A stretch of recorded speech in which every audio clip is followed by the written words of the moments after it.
And we're hot. Back in the studio. You like that? Live. I'm saying we're hot now. Yeah. You know, I'm trying to steal a little bit of stuff from everybody I know. You know, gamekeepers go, we're live at 3, 2, 1. So and you got all that crap going on. So now we're hot. We're hot.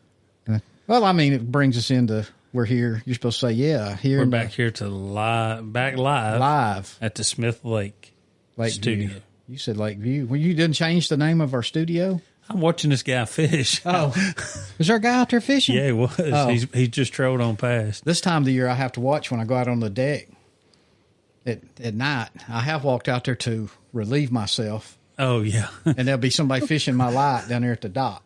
So now it's that time of the year. And in the wintertime, it ain't so bad at night. But nobody here doing Nobody. I'm the only one. But it's warming up, so the lake leeches will all be coming back to the lake.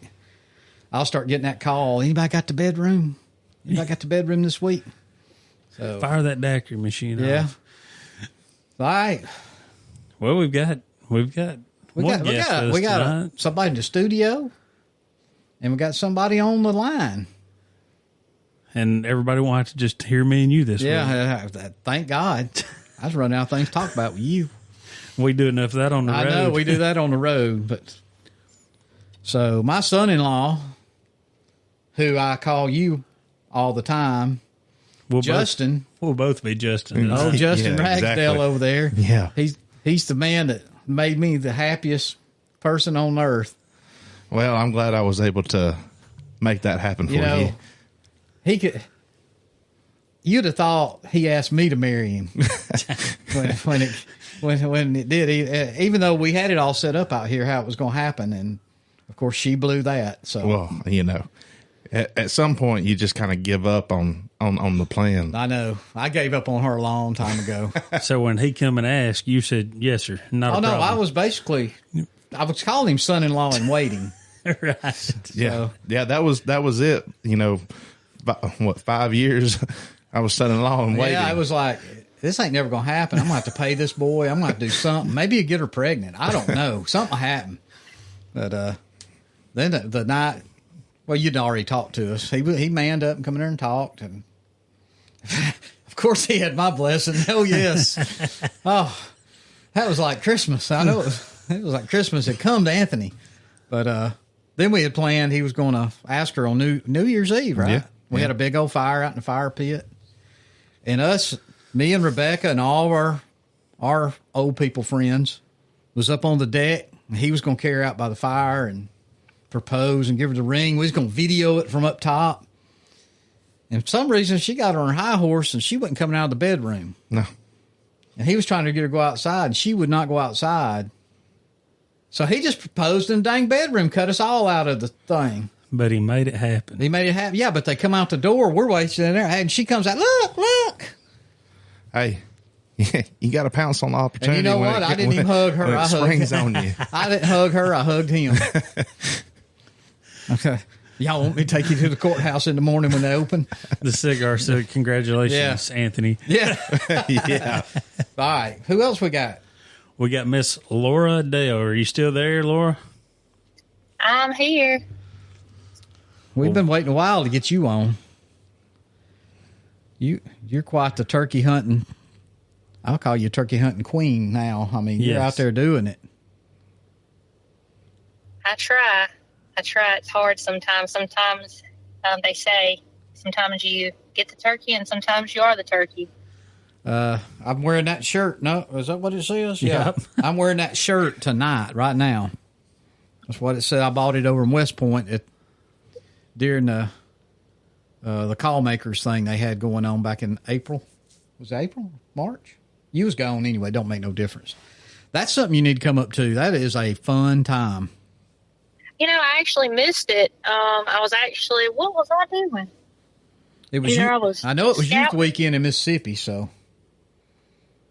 you. That's exactly what I was doing. Yeah, so I was either scouting for my little cousins or I had one with me. It's all a blur. Well, we all turkey hunters. Well, Justin, whatever his name is over there. My son-in-law over there. he buys calls, but he ain't never been. So we're going to get him with us one of these days and make him go. I've been practicing. I'll tell you He's that been right practicing. Now. All he's got to do is get the property with the turkeys, and he's found some. So, oh yeah, I've been pinning them. Yeah. So he's our undercover ninja turkey hunter. So, I guess tell us about. I don't know. Tonight's the first time. I think I've made comments on some of your posts and that kind of thing, like posts and that kind of thing. But just give us a little background bio on you for anybody that don't know who you are. Well, I guess I'm going to just tell my age. I know you're not supposed to, but I'm 35. Oh, baby, just a baby. I'm just a baby. Never married, no kids. Was raised up extremely old school. My dad raised me to hunt and fish and garden, and that in the summertime in hunt season, that's how you lived. You didn't go to the grocery store. You hunted, and that's how you put food on the table. So I was knee high to a grasshopper when I started hunting with my dad, and then with my brother. So I grew up in it, and I can honestly say that I'm fortunate, because a lot of people don't have that opportunity to grow up in it. So that's why it's so important that I spend so much time with the next generation, or women that actually do want to learn and get more involved and do things the right way. So, just what you're in Mississippi, right? I am. I mean, that's where you grew up. Everything. What part of Mississippi you're in? Vossburg, Mississippi. I have no clue where that is. Is that down south? She's close to Louisiana. It is. Probably by Laurel. Oh yeah. I'm familiar. Hattiesburg, Laurel, all that down in there. My first mother-in-law lives down there. Well, actually, she's still my mother-in-law. I consider my other mother-in-law is no longer with us. So, but she lived right outside of Hattiesburg. Okay, So, it's probably like 45, probably an hour, depending on how you drive or the traffic from me. Okay. So, they call it the Turkey Hills because of Vossburg, and I'm from the area. When I say Vossburg, Mississippi, a lot of people are like, "Oh, that's where Carl Ray Holyfield is from." So when you say that, that's what a lot of people go back to. that's how they relate to it. Yeah. So, and that's where you basically born and raised, or did you move? Oh yeah. Yeah. I lived here my whole life. Just in the middle of nowhere. There's no red lights. 2, maybe 3 stop signs and a post office. No gas stations, nothing. My kind of place. Wow, that's almost where I live right now. I mean, we do have a gas station in Dollar General about 15 minutes away, I guess, closest thing to me. Yeah. So that's about as far as it is, like, for civilization is 15 minutes, maybe 20. Yeah. Mm-hmm. Yeah, if I go to the Dollar General, I'm burning 30, 45 minutes, even if I walk in and walk out. So, but at least there's a Dollar General. Me. They're everywhere. Oh, yeah. Yeah, I've been looking for one to be put on a pontoons and floating around this lake I live on.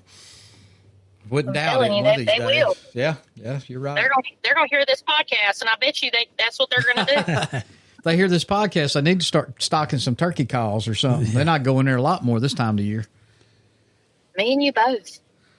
So your daddy, you was raised up hunting. It was kind of I kind of relate to that. I mean, that's how I was. I'm sure Dustin. I don't know about you over there. Yeah.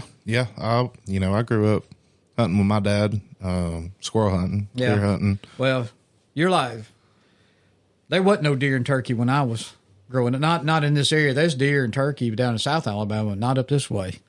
So all we hunted was rabbits and squirrels. Well, I say we deer hunted, but we never even saw any deer out there on property we hunted. First deer I killed was illegal. I was squirrel hunting. I was underage though, so yeah. I'm sure the statute of limitation run out on that. He fell to the 22. So they've been a lot of them fall to that. Yeah, but I didn't shoot him in the head. I shot him in the shoulder. I'd been reading books, studying up. Yeah. So anyway, you grew up hunting the small game and stuff. Did your dad deer hunt and that kind of thing? That what got you into the deer? Oh yeah, my dad was a big deer hunter. He did a little bit of everything while he was able to. I grew up with a dad that had a lot of medical problems, and we knew eventually my dad was going to be where he was struggling to enjoy life. My dad had his first heart attack when I was in kindergarten. So, and he got lupus, and his lupus and rheumatoid, they got worse, and he could no longer use his hands. They were so turned in, and he had braces on his feet, on his legs. So it got to where hunting was really hard for him to go. So we just got to enjoy it for, while the time that we had. So, but mostly just some deer, coyotes, a lot of deer. But that's, back in those days, turkeys and deer, they were everywhere here, so. Yeah. You were about 10 or 15 years ahead of me once, because you're the same age as my oldest son, or right there at it. So, yeah, I was down that way, so I know, there's deer running everywhere. You better not be speeding at night down some of them 2-lane roads. So, when'd you kill your first turkey? How old was you? Well, 8, almost 8. Was you hooked? Oh yeah. I can remember hearing the gobble, and I can remember hair sticking up on my arms and my neck. And that is a feeling that I hope I never lose, because the day that I lose it, it's going to be the day that I'm going to have to, that's going to be it for me. But I get it every time. Every time I hear him coming and he's gobbling, it just does something to me. And I tell everybody that sits there and they'll say, "Oh, I've never turkey hunted." It takes one time. Just one time. Just one. All it took for me was one to gobble back at me. And I knew it was talking to me. It was over. It was over. It was another year or two, because I didn't know what I was doing back in my day. There was no internet. We didn't have but 3 channels on the TV anyway, but old-time turkey hunters, and where I grew up, there wasn't no turkey, so I didn't know any turkey hunters. Plus, they wouldn't tell you nothing. So everything I learned, me and my brother, we just piled around.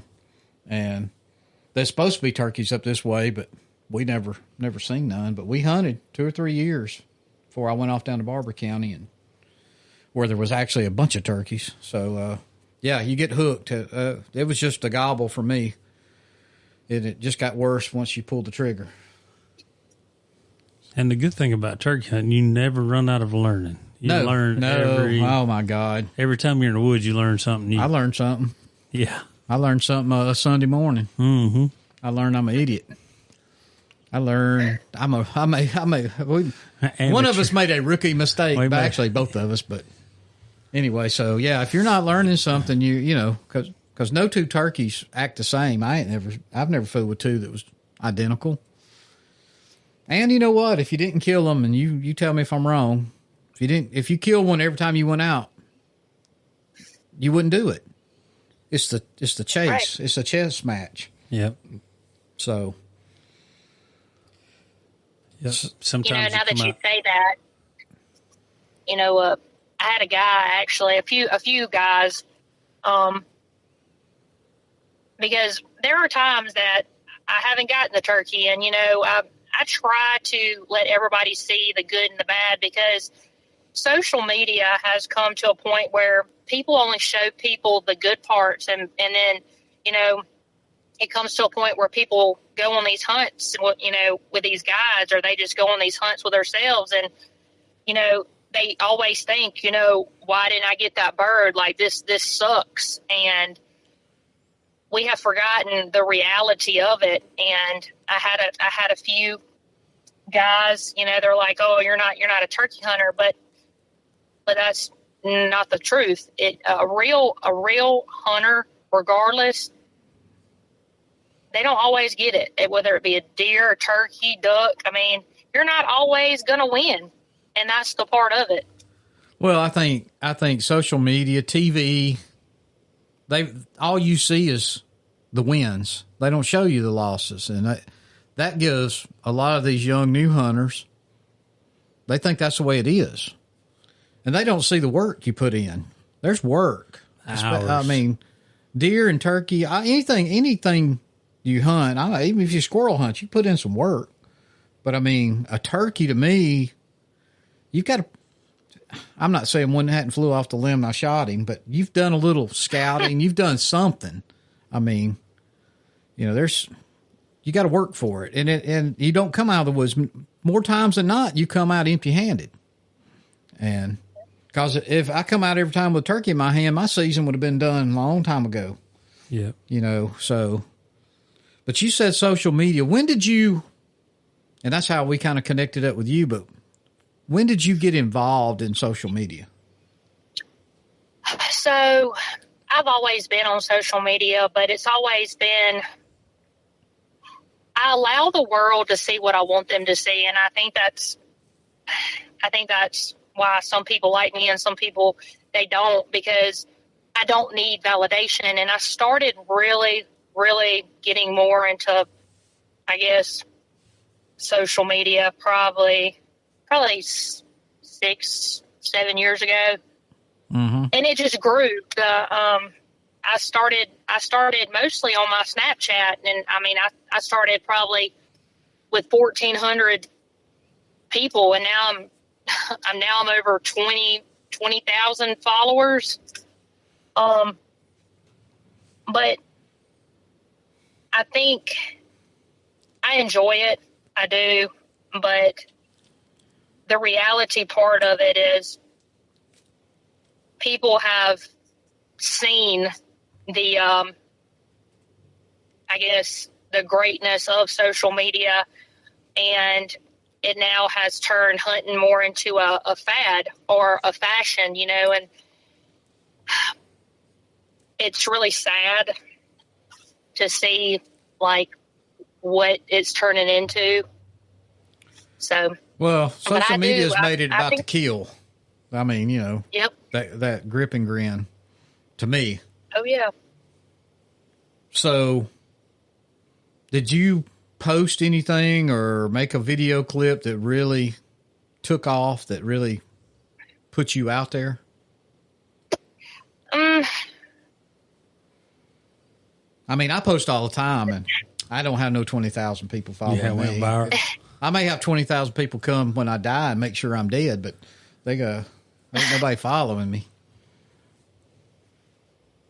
It's going to sound awful when I say this, but I'm a real honest person. I think a lot of people like to follow other people, not that they support them, but just to see why they keep growing and they're not. There's so many people, and I post videos. Me, half the time, I look like I came off the movie The Deliverance. I always refer back to that. I do. And it's, and I'm not hating on any girl that wants to get up 2 hours early before they have to and put a full face of makeup on. Do you, honey? If that's something that you like to do, you do you. But I think also a lot of my following comes from, I put the work in, and, I show the good, the bad, the ugly. I I let people know, and in all reality, this is what hunting is. It's not just a hobby. It's a lifestyle, and it's not fashion. I see a lot of people that post crippled birds, and that kills me, because I just, there's so many people that just do it for follows and likes, and I could not tell you when I grew that big. I don't know. That's like one night I woke up and I was on TikTok, 11,000 followers, and I just keep growing. And that's like that video I posted of me in the pouring rain, just soaking wet, calling a bird. A lot of people just like the fact that I don't give up. And, especially with my health problems, I see a lot of people that admire me, or there's some people that just reach out to me that see my story, or see, 2 days ago I was in the hospital having surgery, and, 2 or 3 days later I'm out with a bird on my shoulder. I give a lot of people that are depressed, or a lot of people that don't have a lot of, go left in them, hope. And I think that's one of the most important things to me, is regardless of what other people think, that I shouldn't be so open about my issues. I touch people. So. That's great. Well, people seeing you getting out after having a surgery or whatever, I mean, that would definitely make them want to get up and get out and getting outdoors, or just get up and get out, whether it's outdoors or going to the store or whatever. Because I know there's a lot of days you probably wake up and you don't feel like going, but you still go. That definitely will set a fire under somebody's rear end, if you say that. Oh, yeah. Yep, for sure. So tell us what you're doing right now. I just think it's important. What are you doing right now? Actually, I'm just sitting in my vehicle. I was driving, but I know once I hit past this railroad track, I'm not going to have any service. So, yeah. What you been doing? Well, so I've been hunting, and then again, sometimes you get the birds, sometimes you don't. Scouting. Been scouting, seeing where I can get up and go get on a bird in the morning, hopefully get one before 8 o'clock. Sometimes it don't work like that. So sometimes you got to chase them. Oh, yeah. So. Yeah, you can clock some miles chasing turkey. We'll be doing some scouting tomorrow evening ourselves. Yeah, we're we're going to Illinois in the morning, so you can't hunt after. Is it 12 o'clock or 1 o'clock? 1 o'clock. And we've never hunted. Well, I mean, here in Alabama, management areas and now the federal lands, the state has control over, and you can't hunt after 1. So I'm fortunate. I've got 2 or 3 good spots around here, some private I can hunt, but up until a couple of years ago, you could hunt all day, except for management areas. You can hunt the forest all day. But this is going to be a new experience for me and Dustin, because we hunt. When we go in, we generally don't come out unless we really got to get something to eat, or, something like that. And then we go back and we're there till dark. I mean, we put the time in, because, your chances are better the longer you're there. So, but tomorrow, did you say tomorrow is the end of the Mississippi season? It is. So, how many birds you killed over there? Well, so Mississippi, you can get 3 birds, but I do not do my limit, just because the simple fact that I have been managing a new property, and it had never had turkeys on it before. I started really putting the work in to get it back to what it should have been before it was not taken care of. So I try to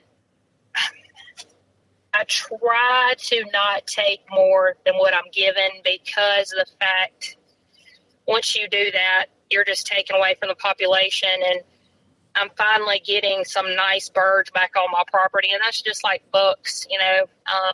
So I'm just trying to regrow and recoup and manage my new place. So next year I'll have more.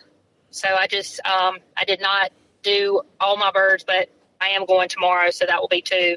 But you know, I just try not to just keep knocking down my birds because the population has decreased. I mean, like I said, I can remember growing up and just so many turkeys, and throughout the years, it's just sad. It is. You know, I don't believe it's all hunter driven, these numbers. I think a lot of habitat loss, how farms are, you know, how they grow crops today and how timber companies grow timber and cut timber. I think that probably got more to do with it than turkey hunters. And there may be something we don't even know about too, but I do think, I think we're on the rebound personally. I've seen more poults in the last couple of years and young turkeys, bunch of jakes. I got, my uncle's got a little farm not far from me. And a matter of fact, we were talking tonight, you're talking about that. I've killed 2 on that farm, and there's one I've been after. This will be the 4th year. And he was out in front of my camera tonight in full strut at 5:30. And it was like, I guess I'm just going to give him to next year because I already took those 2. And I know I've done seen 3 or 4 jakes, you know, so I know there'll be some 2-year-olds around there next year.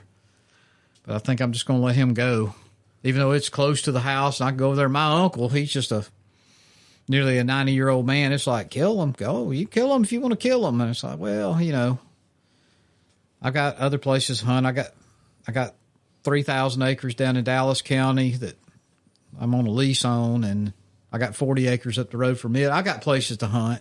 Me and Dustin, he hunts in Randolph County, and I could hunt over there. We just don't have time anymore. We've run out of Alabama time anyway.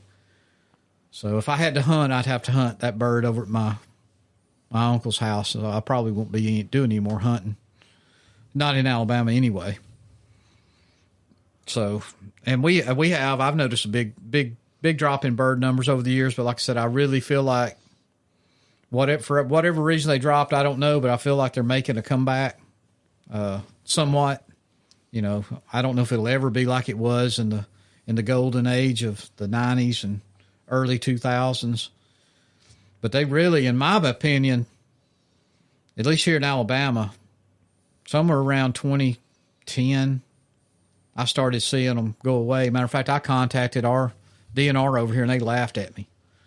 Because when you've hunted the same piece of property that's nothing but giant hardwoods and, you know, everything they need, green fields, all the right habitat, and they just disappear. There's something going on, but I was told I didn't know what I was talking about. So anyway, I think it's a bunch of greed. Truthfully, I think when it comes to public land, anytime, and I'm just being honest, I think anytime that the government is involved with any kind of money and spending, it's all about. It's just greed, and they'll do good for a little bit. They'll do good, and it just falls off because they don't keep up with it. They don't monitor it, and it shows. Just look at WMAs. Some of them look just absolutely horrible. Well, and to be honest, we squirrel hunt a lot of management areas. I don't deer hunt a lot of management areas. I don't deer hunt a whole lot anyway, but I know Alabama, we're a deer hunting state. Conservation people, they can say what they want. They don't care about the turkeys. They care about the deer. That's where the money's at. Yeah. They bring, more people come into this state to hunt deer. We got such a long season, such a liberal season. It's going to get more liberal next year. So, I kind of like what Mississippi's done over there, not changing their season. And, y'all did reduce your bag limit, a couple of years ago, or couldn't you all used to take 4? Yeah. And then now it's 3, which again, if you see what, research, or if you see what they're all saying, they're saying that we have a decrease right now. But I mean, if we're in such a decrease, then why not again, decrease your bag limit? I mean, we're still at 3, but yet we still have a decrease in population. So just because like you can get 3 doesn't mean you should. Yeah. I mean, if it, and again, I'm one person. Is it going to make a difference? No, but at least I can try to give something back, and turkeys are my life.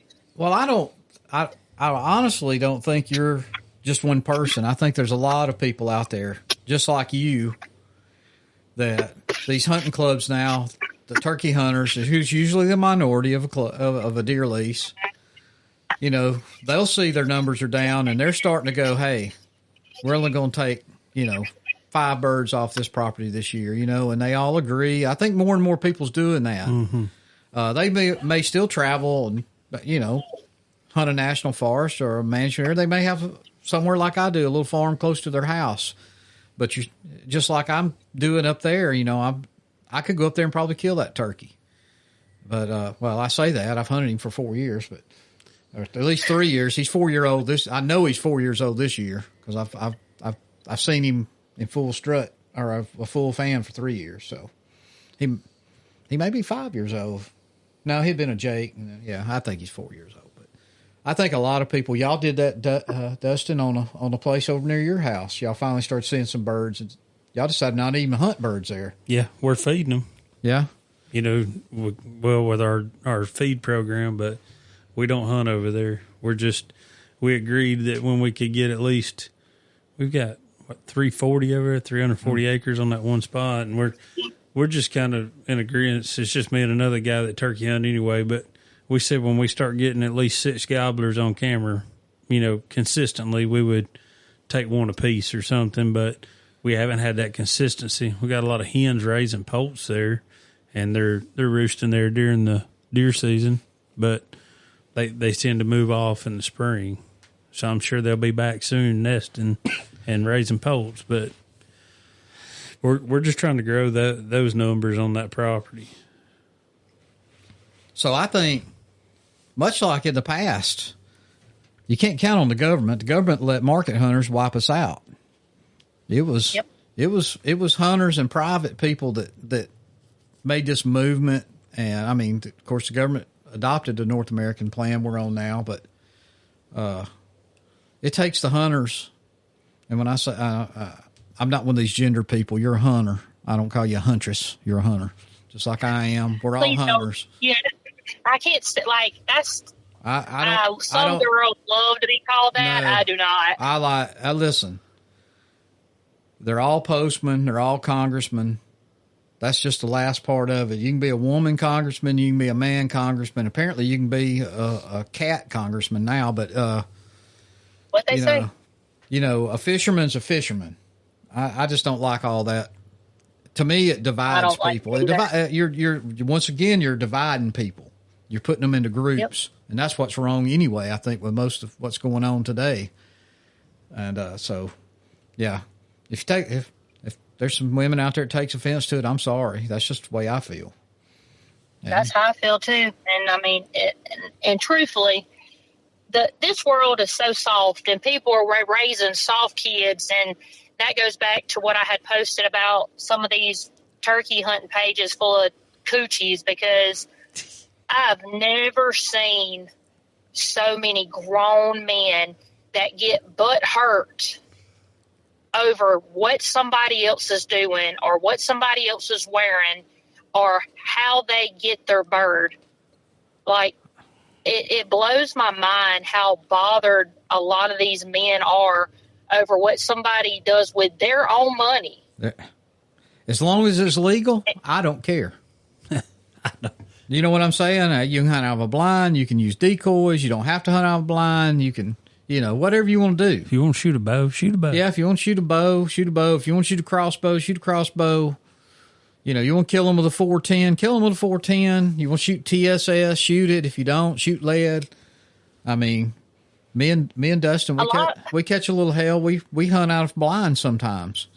Some places there ain't nowhere else to get but in a blind. I can't sit in the middle of a cow pasture in Oklahoma against a fence post. It's just not the way you can hunt them right there. So if I use whatever means, as long as it's legal, to hunt. Right. And, but in Tennessee, we got a place up there we hunt. We standing there the other night, and that guy said, I could have already killed 2, but they didn't gobble when they come to me. I ain't going to shoot one if he don't gobble. Mm-hmm. I'm going, but if you've called, how do you know he wasn't coming? I mean, they come in silent all the time. Only thing comes to mind with me, that is click, click, boom. Yeah, I mean, boom. Give me a... At dawn. I've seen a lot of birds that just come in silent. Yeah. I mean, every bird I've killed, with the exception of one, has come in, and he came in silent. I've killed 3 in Alabama and 2 in Tennessee. The 3 in Alabama, none of them made a sound. Not one turkey made a sound on the ground. And the one turkey in Tennessee gobbled on the roost a couple of times, and I think he gobbled on the ground once. But I called and called and called. It was bad windy, and the hens finally come and drug him with them. And you think I'd let that turkey go on down the road? Yeah, in the back of the truck. I played the game, and he lost that day. There's been plenty of days they've won. So I wanted to look at that guy and go, well, if you'll just drop me a pin where you let that go by that didn't gobble, I'll go take care of that laryngitis bird. But that's just like a lot of them men, and this kills me. I'll see they'll be like sitting in the woods right now. Bird not gobbling. What would you do? First off, get off your phone. And it happens all the time. Like, I see men that are hunting these birds, and they are sitting in the woods right now. And instead of just working that bird, or like thinking, using common sense, which is not so common these days, apparently. But they get on these turkey pages, and they're asking for advice. Oh, I know. While they're hunting. They want to be princesses so bad. I just know it. Oh, you'll see it. Oh, he's gobbled good on the limb, and he's flew down now and hadn't made a sound in 2 hours. What should I do? I say go to the house. Leave that bird for somebody that hunts them. Just drop me a pin. That's all I need you to do. That was even on me. One time. But the guy that said, I don't shoot them if they gobble, that's fine with me. He don't have to. Man, he didn't criticize us, but I didn't actually just come out and say, I don't care if they gobble or not. But, I mean, it didn't come up in conversation, but I feel like he wouldn't have said anything. But these whiners, and we're in a world now where it's easier for somebody to tell you what to do, or you ask to get an answer, than you go figure out the answer. And a lot of these people didn't get butt whoopings, and it really shows. Oh, yeah. They should have been raised where I was raised. My dad was a coal miner, and I tell you what, you didn't want that belt that he wore to come off. A lot of them people didn't have a dad that yelled at you when you gave him the wrong tool, and it shows. Oh, I hit my dad in the arm with a hammer one time. He was on the ladder and said, hand me that hammer. And I hit him in the elbow, right in the funny bone. And, of course, he said a few choice words. My problem was I laughed, I think. And he come off that ladder. I'm telling you, he whooped me. It was an accident, but I probably shouldn't have laughed. I'm going to just say it. He beat me with a poke salad stalk. That's the worst. Oh, I looked like I was bloody from that old red poke salad stalk. He just stained me up. My mama was just throwing a fit. But he done told me if I did what I did, he was going to whoop me. And I did it. I didn't believe he'd do it. I tell you, the big old red pokeberry bushes. Yeah. It was fall of the year because school was in, and he walked over the edge there and pulled that thing up, and he beat me with that thing. Now, it really couldn't hurt you. It wasn't like a stick, but he wore it down to a nub to his hand. I tell you one that don't go over good. My dad was working. I think he was changing spark plugs in a truck, and I shot my BB gun at ricochet and hit him right in the buttocks. Oh. And he hit his head off the hood of the truck. I thought you was going to say something about holding a flashlight. Oh, no. You better hold that flashlight There's right. no way to hold that flashlight correct. Did you know? Would you believe? believe I got a whooping when I was 9 years old? I got a BB gun when I was 5. It was just a different time. But I blindfolded my brother. I don't know why I blindfolded him. I turned him back, his back to me, up against the refrigerator, and I shot him. What do you call it when you shoot them? Like you stand them up, like in the war when they... Oh, execution. Execution. Yeah, I gave him. I had his little candy cigarette. Like a fire squad? Yeah, firing squad. I lined him up. Candy cigarette. I had him. He had a candy cigarette. We all had. You can't get them no more. No. But he had a Like candy. Wyatt Earp. Oh yeah, I mean he was blindfolded, had that little old bandana around his head, and I stood him against that refrigerator with that candy cigarette, and then I don't know why I didn't shoot him in the chest, but I turned around. We had to dig the BB out of his bag. It was just an old Red Ryder BB gun, but it wasn't like these high-powered air rifles today. But, oh, my God, I got my butt tore up, and they took the BB gun away from me. Can you believe a parent would do that? Oh, I thought they were. I thought we were all supposed to be our children's friends. Yeah. You put your eye out. Put your eye out. So, yeah, I mean, and I think everybody in this room was raised that way. And I tried to raise my kids. My wife and them 2 boys, I was hard on them boys. My youngest one worked for me, and I had to fire him. So that tells you how I am. But A father's love. she, my first wife, she was like, you're just too hard on them. You're too hard on them. You shouldn't be like that. And I told her, I said, my job's to make men out of them. That's right. You can hug and love on them all you want, but one day they're going to be grown and have to take care of a family.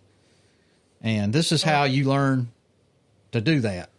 And it ain't by getting a pat on the back and saying it'll be better next time. So, yeah, I mean, you're right. We're raising soft kids. And it's getting softer like that every day. gentle parenting. I don't even know what gentle parenting is. No, I don't. Like we I didn't don't have agree that. I'm pretty tough on my daughter. She's 10 years old, so I Sarah's not. No. She's the coddler. I am not. Once I get on her, she goes running to Sarah. Yeah. We didn't spare the rod to spoil the child at my house anyway. But That's right. But you know what that's is? how it should be. I tore one of mine's butt up down at my daddy's house one day, and he got on to me. And he's whooped you millions of times. Worse. So, yeah. Yeah. But if they can get their kids out fishing, hunting, doing anything outside, heck, plant a garden. I hated gardens too, by the way. I had a Me list for too. me. Ooh. My daddy worked, he was 3 to 11 in coal mines, so he was home while we were at school, but at night he was gone by the time we got home and was in bed when he got home. So he always left a list. It'd be hoe the beans or do this or pick the okra or do that or, plant this, plant that, weed this. But on the weekend, when my Uncle Nana come over and they'd be hanging out in the backyard, he'd go, look at my garden. Didn't even say our garden. It was my garden. I'm thinking, my garden? You didn't do nothing but buy the corn that I planted. So.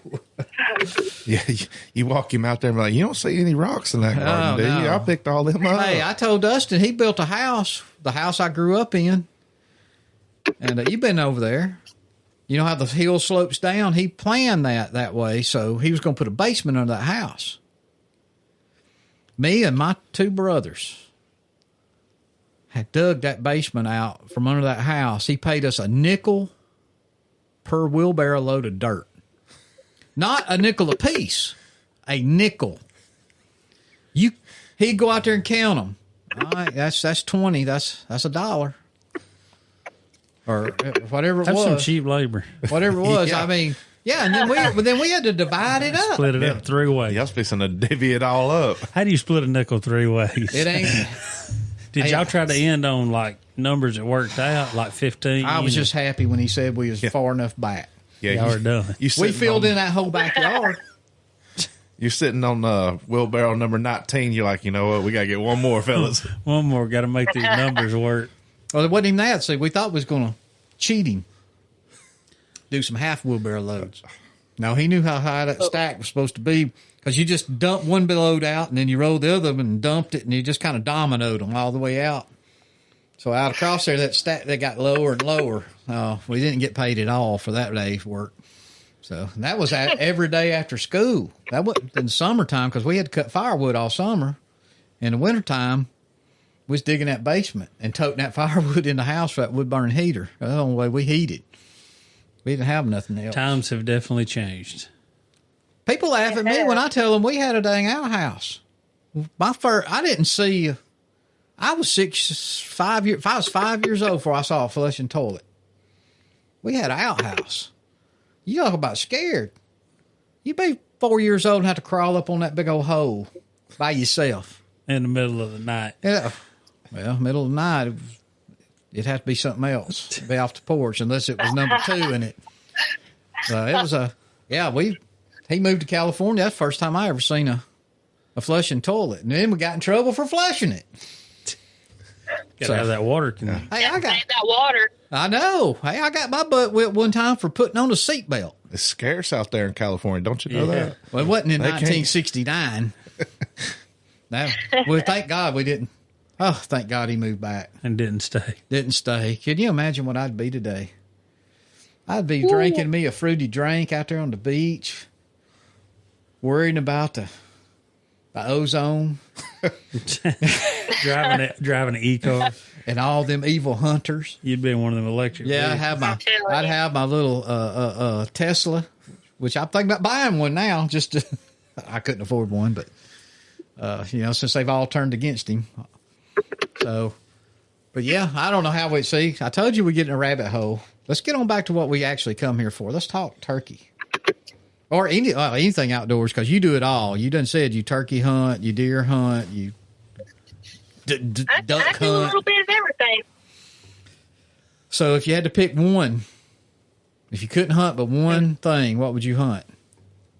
Turkeys, hands down, turkeys all day. Oh, you should It's just be. different. It's always different, If you'd been born 20 years younger or older, or whatever ago, 20 years before you was, you'd be the perfect woman. That's what they tell me. She'd be a taking lot. all your spots. Well, yes, if I killed all the turkey, and I'd be sitting at home mowing the grass or something. Yeah. So I don't know. Yeah. You'd be sitting back there with her, calling them in. You wouldn't even get a shot off. I'll tell. Hey, look, I've told this before. Anybody can pull the trigger. The skill comes to getting them to the end of that gun barrel. Yeah. That's true. I hunted with a boy. He couldn't hunt turkeys, and he aggravated me. He wasn't a turkey hunter. He just come down there and screw up the turkeys for us that did hunt them. And one day he brought him in. I said, I brought a guest with him. Oh, this is my caller. I said, you're what? My caller. I said, so all you going to do is sit down and pull the trigger? He said, yeah. I said, well, a 2-year-old can do that. And boy, he got mad. And he never brought the guy back. They didn't kill a turkey, thank God, that day. But yeah, I mean, the skill is, I shouldn't say the skill. Well, yeah, getting the turkey in front of the barrel, no matter how it is, whether you know the woods or how to set up or where to set up, but getting that turkey in front of the gun, it ain't about the killing. To me, I mean, I like to kill them. Don't get me wrong. I ain't met one yet I like enough not to kill. I'd kill that and over yonder. I've reached my limit. But I want them dead. They're evil. Just like I posted when we were sitting in them woods in Indiana. Indiana turkeys are evil. Yes. They were evil. And they all need to Gotta be. stay mad at them. Oh, that's what somebody asked me one time. He said, you gonna hunt them with a bow? I said, hell, I ain't killed enough of them with a gun yet. I've only been hunting them 30-something years. So, and I still ain't killed enough. I don't want to kill them all because I want some around. I mean, that's one thing old Cuz Strickland says that's 100% right. If you want to save an endangered animal, let hunters hunt them because we will take care of them. We will bring them back from the brink of extinction. We'll do whatever it takes. We'll spend the money. We'll make the habitat, just like Laura's doing down there on that piece of property she's got. And, you got 2 friends in Alabama. Love, come see that place. Yeah. We don't have a Mississippi bird. I ain't got a Mississippi bird yet. So. Hey, I would love to put y'all on them because I got them. I got. There's a son-in-law would like to come too. You're just a guest in here, not be quiet, boy. But matter of fact, I had this last surgery. I just got out of surgery, and this turkey looked me right at my camera, and he looked at me, and he was like, "I'm here." I mean, he just walked right up in front of the camera and looked in it, and I was like, "Said, where are you?" He knows. He knows. Yeah, that's what he said, and then he started strutting, and then he brought his brother out there. I was like, "See, y'all got game." He was just strutting, get well soon. Yeah. And I'm telling you, and they were just like, and then I've got I got some monster jakes, and when I tell y'all they're going to be studs, they're going to be studs next year. I mean, their beards is already touching the ground. Whoa. All right. Yeah. I got one. It's long, and I just can't wait till next year. Oh. We can't either. I might get him tomorrow, but who knows? Well, I hate trying to give back to the population. I know, but I hate for a young lady to be out in those dangerous woods all by herself. I'm telling you, I need a strong man to be out there with me to keep me protected. Maybe a couple. Hey, I know somebody. I know a few. Yeah, I bet you do. I bet you do. So, let's move off of that. I want to go with this. What? Pot call, mouth call, or box call, Laura? So, I do use a mouth call, but I sometimes do natural. I've been practicing my natural voice and my natural owl. Wait a minute now. Oh. No. Can we hear a little of that? Which, I mean, I can. You don't have to. You don't have to. It ain't the best, but I mean. Yeah. Oh. I mean, I'm practicing. You can owl. I cannot owl with my voice. I got one brother. He can owl and sound just like an owl. And then my baby brother, the moonshine maker, he don't hunt turkeys, and that joker can mouth yelp natural, the prettiest yelps you've ever heard in your life. And he don't hunt turkeys, period. So somehow I missed out on all that talent. I can run them out. You got to practice. All right, boy. I'm 60 years old, nearly. You don't think I practiced? Matter. Mr. Eddie does it all the time. He's been doing it since he was 9. Listen, and you've been around him. I love it. That is one of my favorite people in the whole wide world. Him and his daughter and his son-in-law and his little grandboy. Clark. Talking about Clark. Yes. Well, he, she called me last year. Eddie got real bad after her surgery. Real bad sick. Yeah, we thought he was going to die. She called me, and she'd already put it on Facebook or something or other, and I called Alex and Cuz. I got Alex's number. I just text him. It's funny. Have you met Alex Rutledge? If I have, I'm horrible with names. Well, he was a HS Strut guy back in the day. Him and Eddie worked for HS Strut together, and we met him in Florida. He was with this bluegrass. I guess she sings and plays a fiddle and that kind of stuff. Her name's what's her name? Lizzie Long. Lizzie Long. Here, I was going to call her Lizzie Lang. I don't know what it was, but he was helping her do a grand slam that year or whatever. She had leukemia, I don't know if they thought she was going to live or die, but she's going to get her grand slam. Well, she just got out of the hospital the day before they. I mean, she's chemo and stuff. Yes. I mean, she was laying there puking. She was like you. You look her up on the internet, Lizzie Long. She's got a funny video out right now. But she's in the Bluegrass Hall of Fame. She was the youngest female fiddle player ever inducted into the Hall of Fame. She's a. I wasn't sure she wasn't a man when I first met her. She was dipping snuff and carrying on, cussing like a sailor. She's a good girl. There ain't nothing wrong with that because I keep a nicotine pouch in my mouth. Yeah. Oh yeah. Spearmint. Dustin don't, but when he runs out of dip, he'll take mine. Still got it too. Yeah. I'll have a nicotine pouch in my left and a dirt turkey call in my right. Well, I keep a little vape in my pocket, and if the battery runs dead, I take out my pouches. Yeah, you can never go wrong with them rogues. No. Rogue Mango, that's my favorite. I'm a spearmint man myself. Yeah, that's where it's at. I don't know about no I'll get you a mango. I'll get you a mango. I do like the blueberry. Now, I have blueberry, and then I've got pink lemonade, and it does hit different. I didn't know they made a blueberry. Do you do which ones do you do? Which pouches? Now, I'm sponsored, so I'm with Zimmo. Okay. And, yeah. Mm-hmm. Yeah, they're in the United States, and I love any company that I can stand with and put my name on that supports guns and hunting, yes. And and it's for the red, white, and blue. I will not back or put my name on anything if I know I can't use it or if it's not for America. There was a company that I was with, and they do make Zen. And when they said what they said, I was like, got to pull it out because, if you can't support the one thing that I grew up on that is, that put food on the table for me, then we don't really have nothing in common. I never understand these companies that just go ahead and I thought they were out to make money. Why do you want to get political, and second off, isolate probably the majority of people that use your product?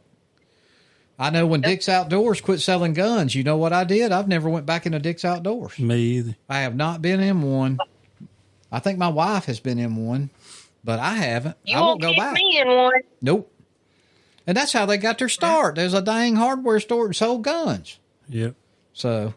But places rather sell their soul than to support what is right. You're right. So. Well, for some reason,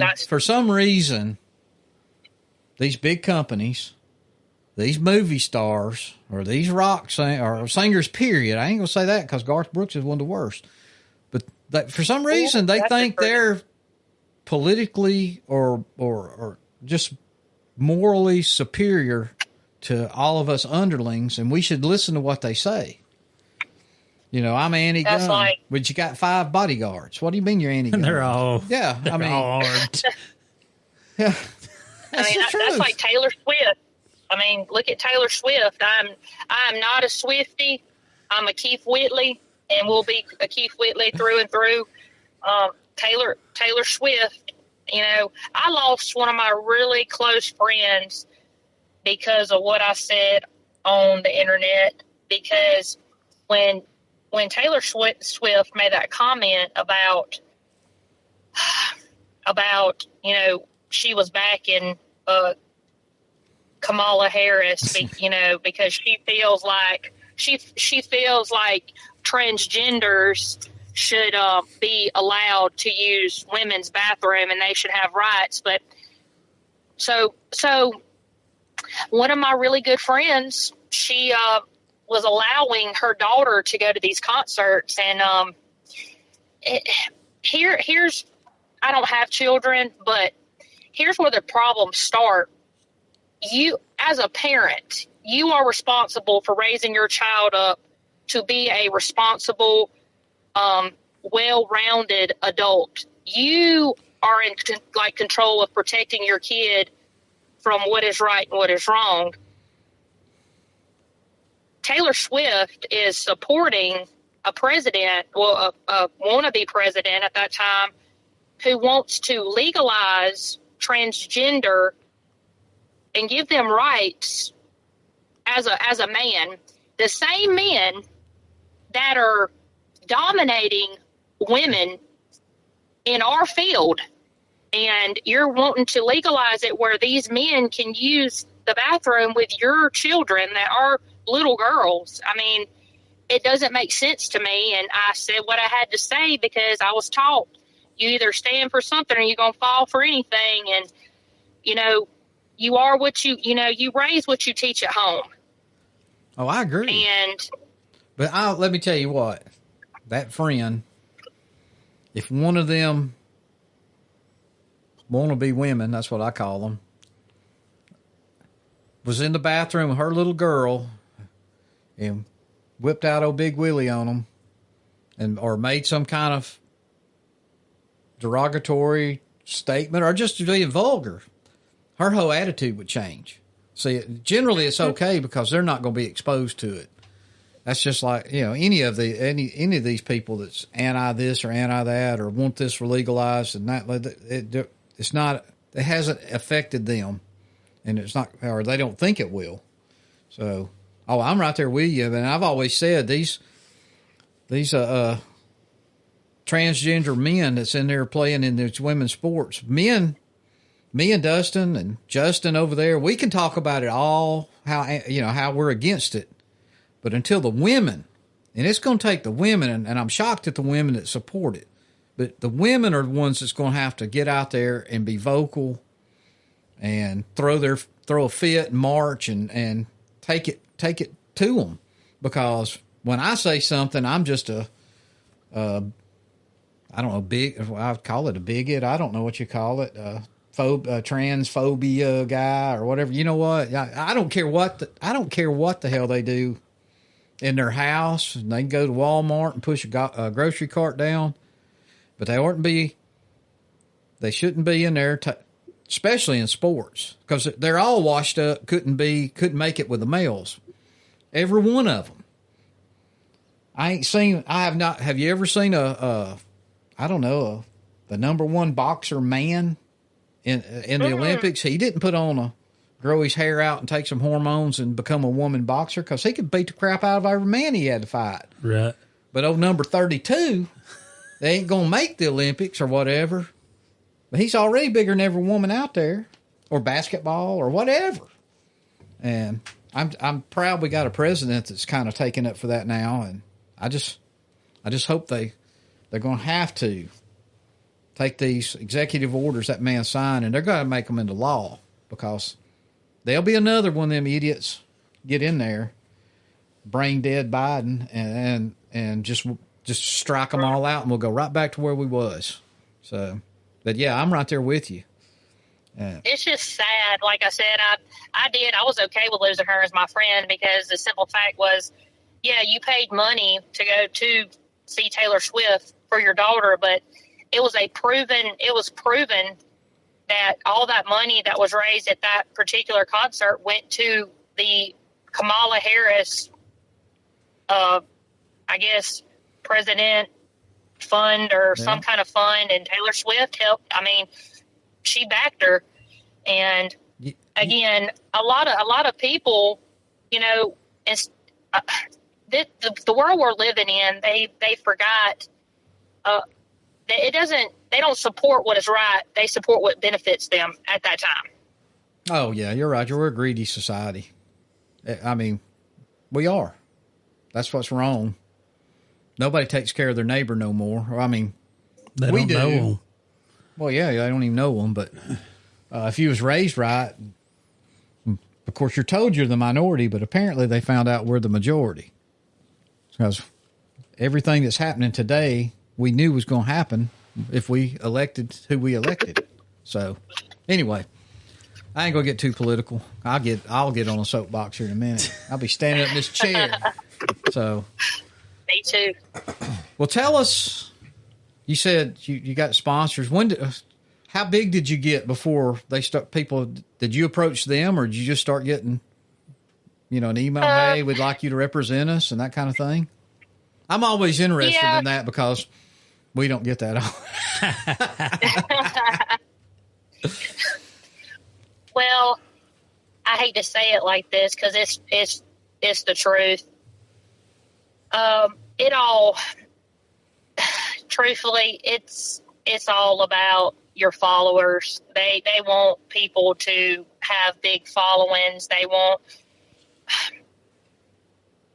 want people to be this or be that. And there's a lot of companies that I no longer deal with because of the simple fact that it got so wrapped up in less clothing. And my whole point behind what my goal in life is, I will not tarnish because I want to sell my soul to being bigger, better, or having to put my beliefs behind me to let more companies pick me up. Like, it's all about sex, and I hate to say it like that. The less clothes you're wearing, the more companies look at you, the more people look at you, and sex sells, and I 100,000% get that, but that's what's happened. Me and Dustin aren't naked enough. That is exactly, you're right. God, dog. Will that get us an ammo sponsor? You gotta put your crack out. Yeah, you gotta let your crack show just a little. Listen, and some cleavage. You're right. There is a lot of it's females. I mean, out there that's. I'm sorry, but you ain't got a hun in a set of spandex pants and a sports bra. But I guess more power to, I'm not going to knock them. I guess they're doing what they want to do. I don't personally think it, helps the brand. I don't know. Apparently it sells, like you said, or they wouldn't be, these companies wouldn't push it and want them to do that. So I just see, I guess I have little children, like little girls, that are in my family, and I see how they already struggle. Like, imagine being a 7-year-old and coming home and a 7-year-old, and they're already getting bullied in school because they don't look like these girls that are doing OnlyFans, or these girls that are killing these big bucks, but their boobs are hanging out, or they're in a G-string, and it's so important to let other girls or little girls know that you don't have to look like this for the right people to support you or sponsor you, or you don't have to do these things like sell your soul for somebody to like you. Stay true to yourself, because people have forgotten that. It's refreshing to hear somebody say that. You don't hear it said nowhere near enough. No, you just don't. For men or women, and there's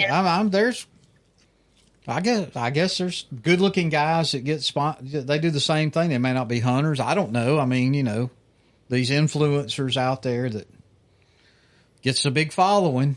So, yeah. I mean, I see it a lot. I've gotten text messages. I got just hunting wise, having to hunt with different people. And, I've got so many friends that own their own outfitters, or they're guides, or just hunters in general, and they date these girls that are very gorgeous women, but the only places they've ever been is to Lululemon or Broadway. They've never picked up a shotgun, and, they start dating these guys that are well established, and these guys, of course, put them on, a turkey, and it's their first turkey or their first duck or whatever it might be. It's their first, and of course you got this really pretty girl and she's got her first bird, and then they blow up on social media, and then automatically they're already,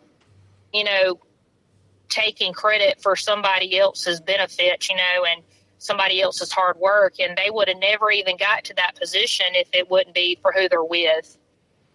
And I see it a lot.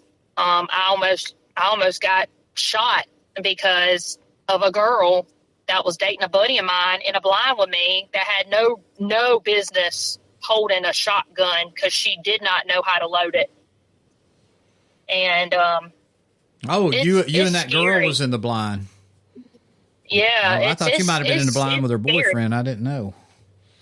I thought she might have been bless after his you heart. with a He gun. probably wished he probably wished it would have been the other way around. But but it happens a lot. Girls that just have never hunted, and I'm all for women that want to learn, that want to put the hard work in, that want to be educated, that want to do it the right way. But there's a lot of times that I've seen it in this industry that women are known to just be there because of who they're dating. I see it a lot. It's just crazy. Well, it's like you said. How much it happens. It's people's. They'll sell their souls to make that dollar. And then the people that support or get it, those likes. People, I mean, they don't have to make a lot of money. Yeah. They just like that likes and follows. I mean, that's weird. I don't care if people like us or not. I mean, I tell them all the time on this podcast, you don't like it, don't listen to it no more. Just scroll. Yeah, I mean, we may be wrong on something. We'll correct it next time We're around. self-funded. Yeah, I mean, we don't have no sponsors. I don't have to answer to nobody. So, not on this podcast. So, I do have to answer to that little woman down in the den down there. But that's about the only person I answer to. And the good Lord, I mean, I guess. Of course, I'm not going to backtalk him. But anyway, well, look, I know we're running on an hour now. I don't want to keep you up all night. You got to get up early too. We're going to get up early for long, and we'll be headed north. But where can people? How people find you? What social media are you on? If people want to look you up and watch and see, just get to know you. Facebook, Instagram, TikTok, Snapchat. It's all Laura Edell Outdoors. I just keep it all the same, just so I don't have to do this or do that. Mm-hmm. I am planning some hunting giveaways. I was going to do a giveaway for Oklahoma, but unfortunately my health got in the way. Had to have some, blood transfusions, but I am working on doing some giveaways. So, in Oklahoma. So everybody needs to stay tuned. Yeah, deer and turkey for deer for this coming season, but turkey for next year. Yeah. Oh well, we're gonna talk when we get off the air. That's just messing with you. And I'm talking about some big. There's some big bucks where I'm going. So. And this is Oklahoma. Oklahoma. Now, are you turkey hunting out there this year? I mean, I know you said you're going to travel to Tennessee. You traveling anywhere else? Okay. Oklahoma. Not going to make Alabama. It was in my my list, but not going to make it. Oh. Well, you got to the. But I'm going to Hawaii and the Yucatan next year. So. Oh, Hawaii's on our list. I don't know if I can get Dustin all the way to Yucatan, but. Hawaii. We should make that a trip. Yes, I agree. I got some pins. Wink. All right. I got the pin. I know where the birds are. I got a travel agent. Yes, I got a passport. Yeah. Oh well, wait a minute. You don't need a passport to get to Hawaii. Yeah. I thought she was talking about the Yucatan. I was like, well, I got a passport now. I got that too. We can all go there too. I got pins. Well, if you ain't got that set up, we got the person that could put you on them down there. We met him in South Dakota. He handles hunts down there. They do it the right way. He's been doing it for years. They're actually calling them now You're not just setting up ambushing like they did in the very beginning, or this guy does. I don't know how they do it, but yeah. So you're going there. So you're going to Hawaii and the Yucatan next year. Oh yeah. Oh man. I don't know why you don't have a man yet, because man, these men out here. I know they're the coochies. men that I have met, they're coochies. I'm telling you, I just know some of them just were born with coochies. I just know it. They cry so bad, and sometimes I have to remember. Sometimes I'll sit there and I have a whole comment typed out, but I have to delete it because sometimes I'll be like, "You want to nipple with that or not?"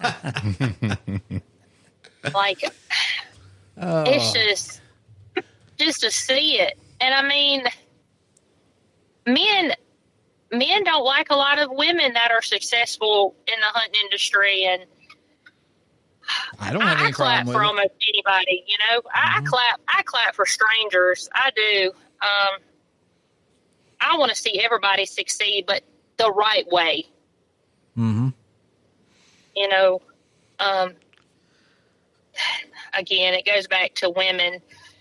I'm very honest. I support any woman that's hunting the right way, and I'll take any woman that wants to learn. I'll take her with me. But the half naked, that being half naked for some likes and some follows, and you know, I know people aren't dumb. I know people know when women are just only doing it because of the person they're dating or just for attention. I just want to teach the next generation that it's okay to look like the Deliverance. Some people just don't care. Oh, I mean, you don't have to wear all them eyelashes or makeup.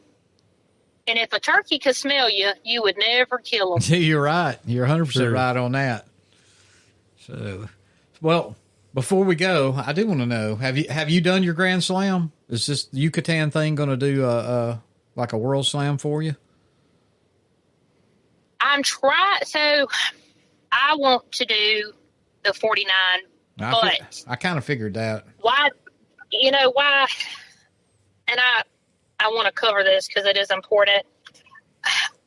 Since social media has came along, a long ways.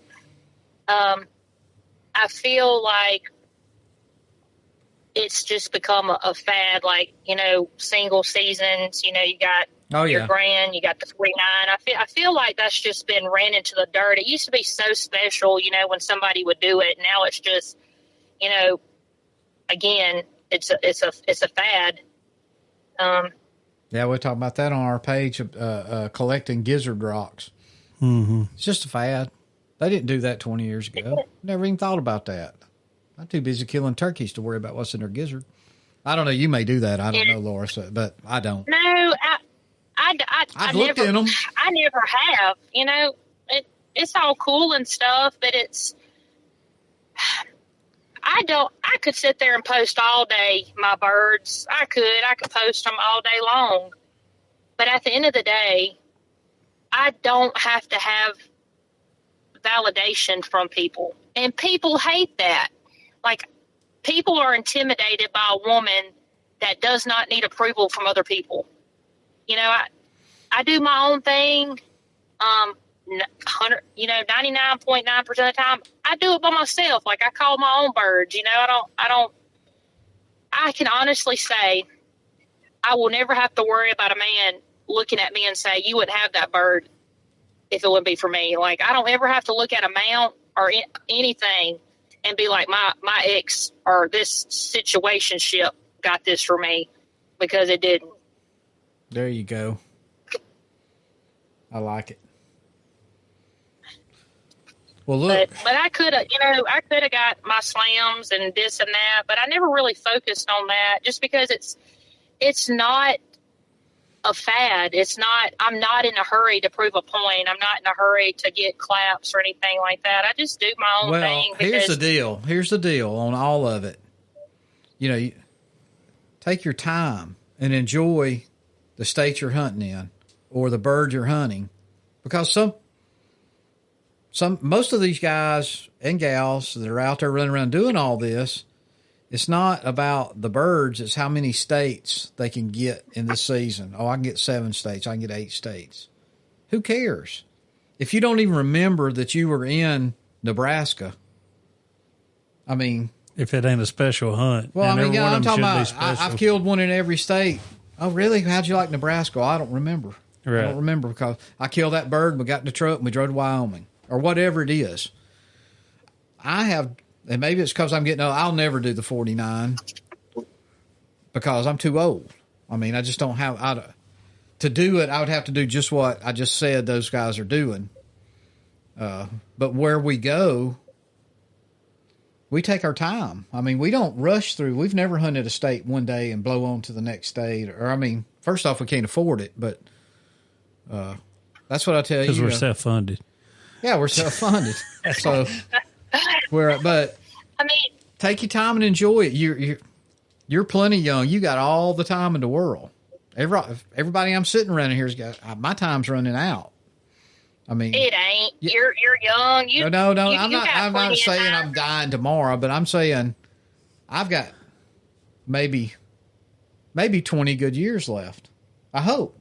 I'd be at 80. I hope so too. Well, I mean, I'm just saying before I could hit 2 states a year and I'm not going to make it. So that that's not what's important anyway. Oh, we got a helicopter flying over us here, but and it's like you said, would I love to do the 49? Absolutely. But at the end of the day, if I never make it that far, I know that I'm doing it because it's not just, yes, it's a turkey. It is, but it's not just about that to me. I do it for the memories. I do it because I love it and I enjoy it. Like sometimes, and I don't think people really understand when I say this, people will live their whole lives and die never understanding it's not about pulling that trigger. No, it's not. And just a little traveling Dustin and I've done, and I never traveled out of state, like I said earlier, until he and I started doing it. We have seen more things, met more people, just enjoyed the country. I mean, we're in a beautiful country, and most people never see it. I would have never saw Mount Rushmore. I would have never. I know I wouldn't have. I mean, that kind of stuff. And some probably hunted the same places we hunted and didn't see it because they were off to the next place. Enjoy it. I like South Dakota so much. Me and my wife went back there and vacationed this year. That's just because it was beautiful. But I mean, and it's that way all over. And nice people. I don't know if we've ran into any real buttholes out there, especially out Midwest. There just ain't that many turkey hunters around. So yeah, I mean, the turkey huntings took me there, and I love to shoot turkeys. I love to call them. I love to hunt them. I love everything about turkeys. But I don't have to kill a turkey. We didn't kill one this last weekend in Indiana. I'm just not. We made memories. Oh yeah, I'll remember that turkey sneaking in behind us or starting up that hill and turning around a lot longer than I would remember. He came on up the hill and I shot him, or you shot him. So, yeah, I mean, it's an experience. I don't know. I guess that's a better way of putting it. It's a hunting experience. It don't have to be a hunting kill. Yeah. And that bird is the reason for all of it. I'm not traveling the country to shoot a deer. I'm not. I never even have the desire, but I didn't think I had the desire for the turkeys. I mean, I could have probably sit here in Alabama and killed them till I'm 80 years old and couldn't kill them no more. But it's just been, we've met so many people. 100 different terrains. If it wasn't for traveling around and killing turkeys, we wouldn't have Laura on this podcast tonight. Right. We wouldn't even have a podcast. It'd probably be Outdoors with Anthony.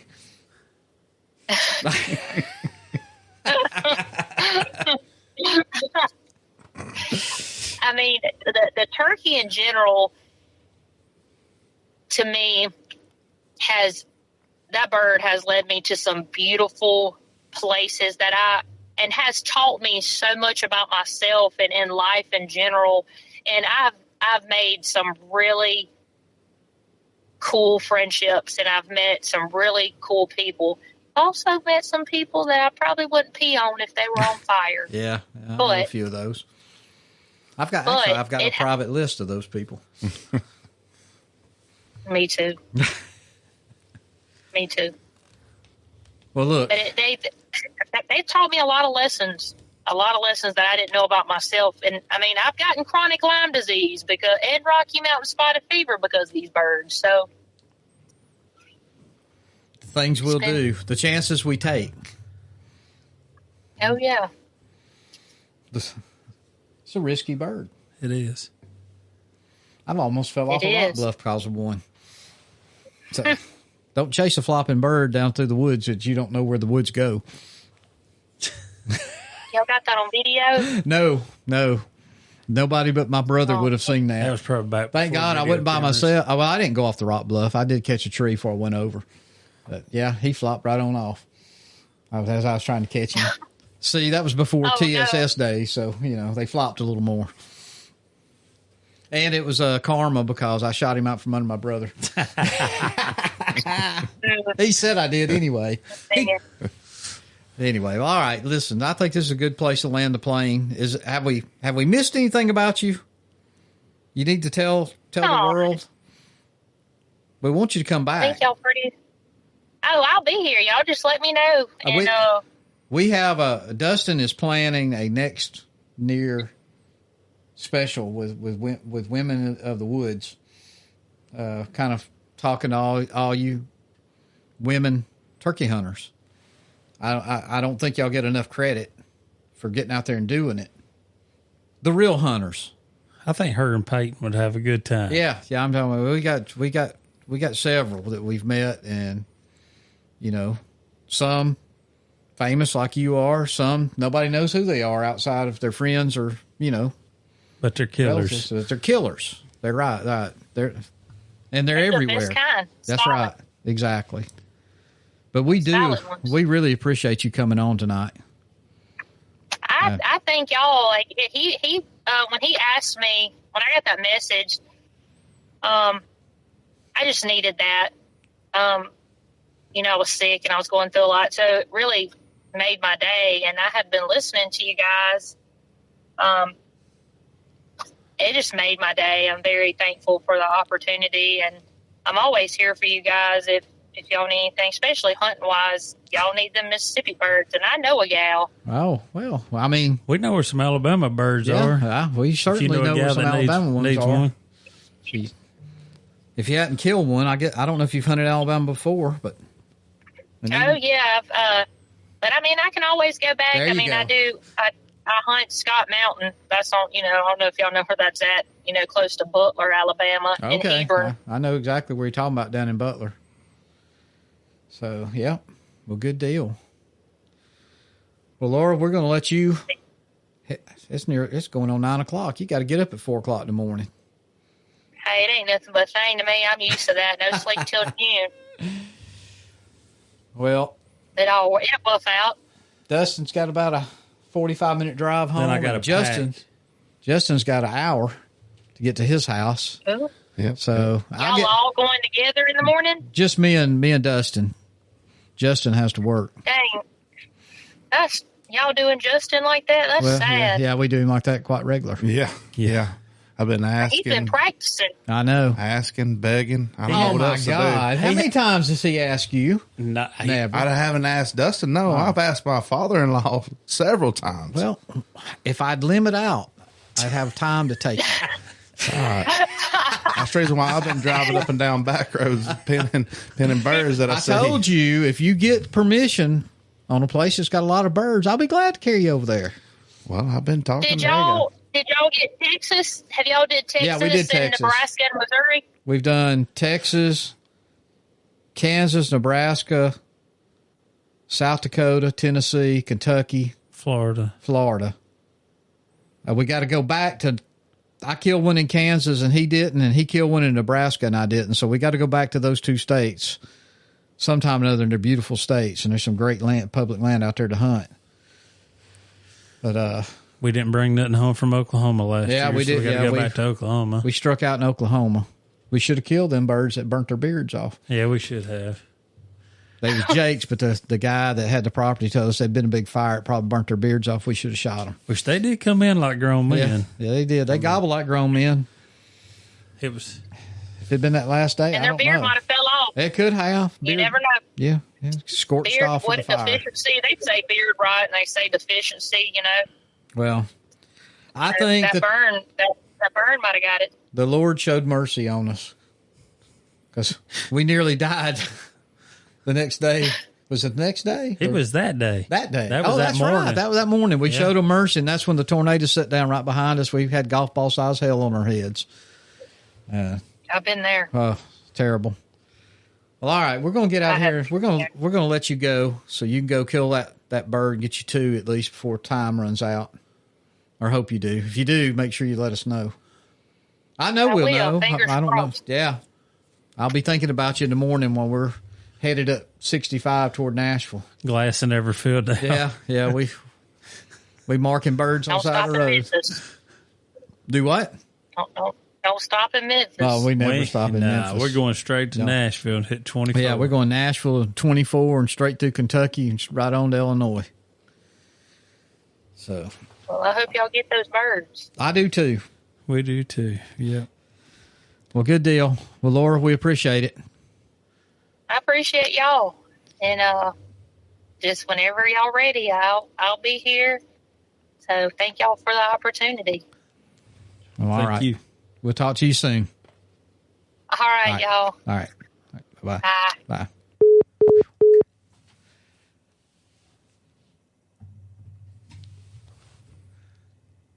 What a great interview. I think that went good. I think it went great.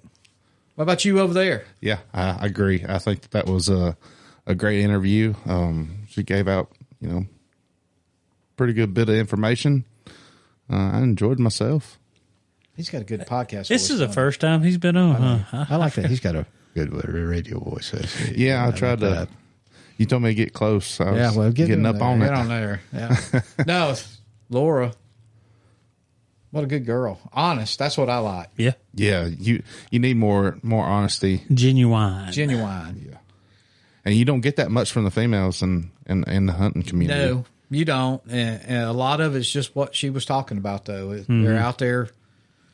They selling more than I kill deer and turkey. And that made me feel good, though. She said she needed that when she got that message. I mean, it worked out. Things work. They work out like that. Sometimes you don't know what you're doing. Yeah. That's why be nice to people. Things happen in mysterious ways. I've started several years ago. Now people at work may say that something different because they see a different side of me sometimes, but I started trying to be a little nicer. Used to, I would go in full force if something wasn't going right. But I started trying that. Let's try a little sugar or honey first before I dash that cup of vinegar out there. And more times than not, it works out pretty good. And it takes your stress level down, too. I've noticed that. I've tried. When I turned 50, I said, this is done. Why am I cussing this guy? I almost got in a fight on the interstate coming home. Today. It wasn't even my fault. The guy got mad because I got over to pass a car, and he was behind me. He was just shaking his hands back there. Works for Pike Electric. If somebody's with Pike Electric, you need to call me. I mean, when I rolled down the window and gave him the old salute, he backed off. I guess he must not thought I was going to, I ain't going to sit there for something. He was 3 cars behind me, right before you go up the hill there towards Odd City. He seen that white hair. He knew you done lived a good life. He probably didn't know what I had in that console. I ain't got nothing to lose. I'm at a point in my life right now, a 10-year sentence life for me. I'm going to go on down. What are you talking about? Going down swinging. Yeah. I mean, hell, I didn't want to get put in jail unless I happen to leave tomorrow or anything. But, he did. Well, he was just, for a long ways, I I guess he couldn't see me in the mirror, so I just rolled down the window and made sure he saw it. I tried to explain that to the Way kids. back on off. Like when Hunter started driving, I'm like, hey, you don't make no gestures. You don't do it. Because nowadays you don't know. This you know? was a grown man. This wasn't no kid. This was an old man in a Pike Electric pickup truck. There's two of them. But he passed that guy. When he finally got around me, I mean, I was turned looking dead. I was hoping he'd look at me, but he wouldn't look at me. That told me right there he was a steering wheel coward. He would have got you on key if he got you on the keyboard though. Oh yeah, I guarantee it. I'm A probably, keyboard he's warrior. probably one of them coochies out there. So Is that going to be the name of this one? we will come. Yeah, I think it did. I'll just have to come up with something there. We're going to work that in. So. Well, we've enjoyed having you in the studio, Justin. Yeah. Dustin, I enjoyed you, Justin. I'm glad I could say Justin or Dustin. As long as I looked at that door, neither one of you knew who I was And it talking wouldn't to. matter. Yeah. Wouldn't matter. Yeah, I appreciate y'all allowing me to come in here and hang out with y'all. Well, good. I know you've got to get up tomorrow. You working tomorrow too? Yeah. Well, we're not. But. Well, you know, that dog of mine, she likes to wake up at 5:30 on the dot nowadays. So That's when Sarah has to get out of bed. That's where the doggy door right. is. Yeah, that's where you put a doggy door in. They boom, out the door. I told her the other day, I was like, we're going to have to put a doggy door in. It's going to have to happen. Well, good deal. All right. Y'all got anything else? Anything? Nope. No? Update everybody on the Illinois trip. Hopefully next time around. Soon. Yep. Other than that, take care of your trees because that's where the turkeys sleep.